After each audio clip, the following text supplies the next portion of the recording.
identify yourself and tell us what's on your mind. Thanks, Mayor. RonDarginio, 12 Keith Place.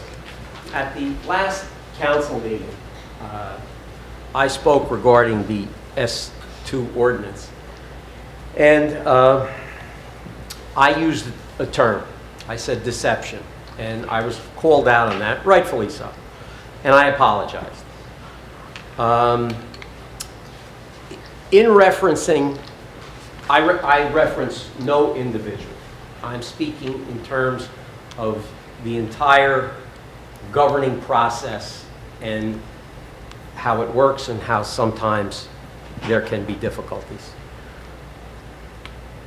Based upon new information that I've found since that last meeting, it appears that not only was my apology unwarranted, the use of the term deception may not have been strong enough. There's a memo here that I'll give to you, and there's copies if any members of the public wish to have it.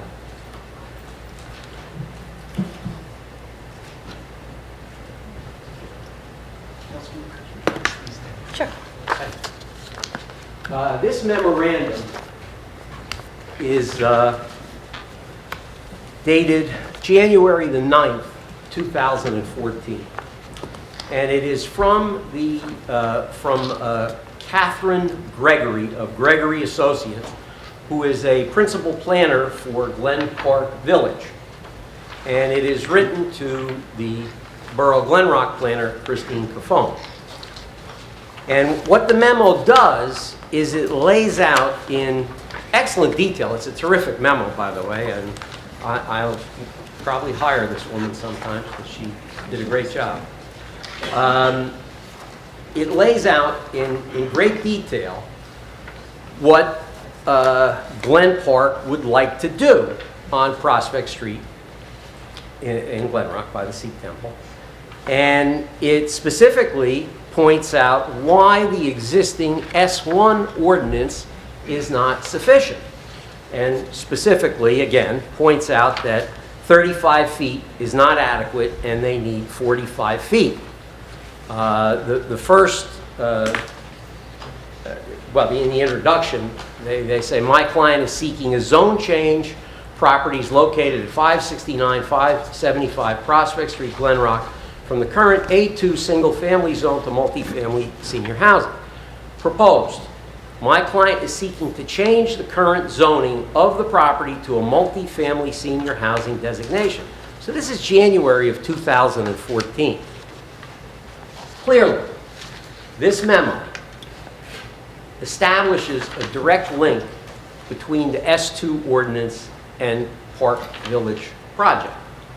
Further, a review of the planning board minutes shows that Glen Park appeared before the planning board on February the 5th, and it was reported so in the paper, and made a presentation.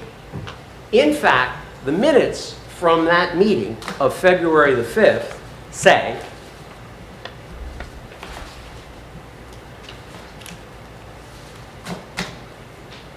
informal presentation of proposed senior citizen housing complex requiring a zone change and site plan approval. So, then on June the 9th, at a special meeting of the planning board, an S2 ordinance was voted on and recommended for referral to the mayor and council, which it was. And it did not propose a zone change for Glen Park, but applying for a new zone, an S2 zone, anywhere in the borough of Glen Rock that met the specific criteria of the S2 ordinance. When I asked the question if there was linkage between the S2 and Glen Park, and that there should be transparency, I was told by various members of the planning board that this was not designated for any one developer. The minutes of the June 9th meeting say, Mayor Van Kuren opened the discussion up to the audience. Mr. Dargenio stated that he had no problem with the concept in theory, as there is a need for additional senior housing in the borough. He stated, however, that the board should make the discussion more transparent. Both Mr. Liebman and Ms. Cafone stated that all legal requirements for notice had been done and proper procedures have been followed to the letter. Mr. Liebman stated that this is a general ordinance and does not refer to any one piece of property. Mr. Van Langen echoed that the S2 ordinance is for the community and not for one particular developer. Mr. Dargenio repeated that there should be a public forum at this point and not when it gets to the mayor and council. Mr. Liebman again stated that there will be many opportunities for the public to question and comment on the proposed ordinance before its possible adoption, both at the planning board level and at the council level. Again, at the council meeting that followed that, and when the S2 was introduced and passed on first reading, I asked, and the planner was here, if there was a connection. And again, it was said that there was not. The problem is that the facts, especially the existence of this memorandum from January of 2014, completely belie those contentions. With respect to this, there can only be three types of knowledge with regard to the memo.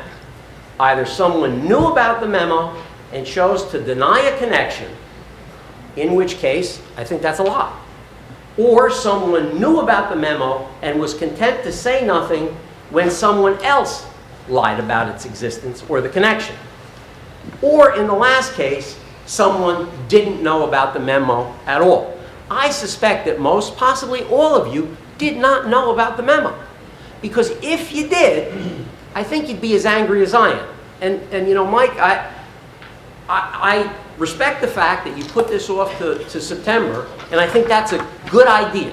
But I think between now and then, and by the way, I don't need to know which of those categories anyone falls into, because this isn't a court of law, and I'm not the Grand Inquisitor. But I suggest that everyone, all of us, ought to reflect and, you know, search our own conscience and say, why does this thing happen? And it's the second time it happened. You know, the ordinance that was pulled back, that was rescinded on the Harold's Farm mess, was in December of 2013. This memo is January of 2014. It's not even a month later, and here we go again. What I just think we need to do is step back and ask ourselves, whenever applications like this appear, why would we deviate from the municipal land use law? Why would we do that? And who makes the decision to do that? If, again, this is a great memo that this Ms. Gregory wrote, but as soon as it said zone change, they request a zone change, bells and whistles should have gone off, triggers, and they should have said, yeah, great idea.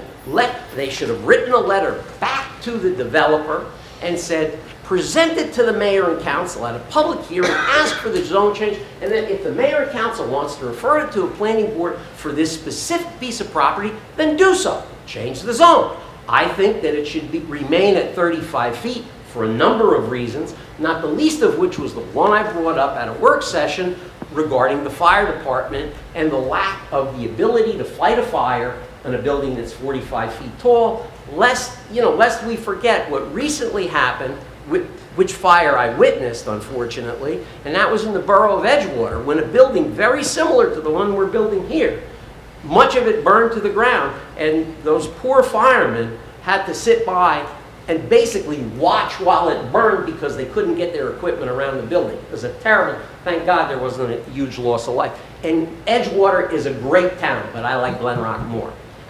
But, and while you're asking yourselves these questions, I think there's something else you have to look into. I don't know the answer to this yet, but I'll find out. Was an escrow requested of this developer? Probably not, because if it did, it would belie the contention that this is a borough-wide template. But what's worse is if an escrow wasn't asked of the developer, because somebody had to pay Christine Cafone. And if she was paid with borough funds, because arguably it was a template for the borough, when in fact, I know that it was specifically for this one developer, that means me as a taxpayer and every one of these folks here who are taxpayers are subsidizing a developer from Franklin Lakes to make a lot of money on a project in Glenwood. And I like to see people make a lot of money. I love it because it's good karma and maybe it'll happen to me too.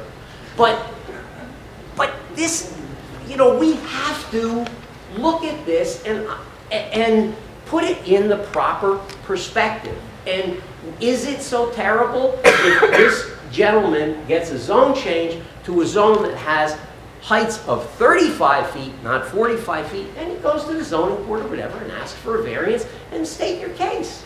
Make your case. I mean, lastly, I can only say that unfortunately, these wounds oftentimes are self-inflicted. And let's just go back to proper procedure, to the municipal land use law, and let's do it the right way.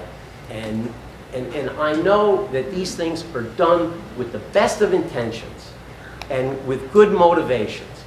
But, you know, it goes back to the age-old philosophical question, can the end justify the means? I would say no, but that's my opinion. So, thanks. Thank you. Thank you.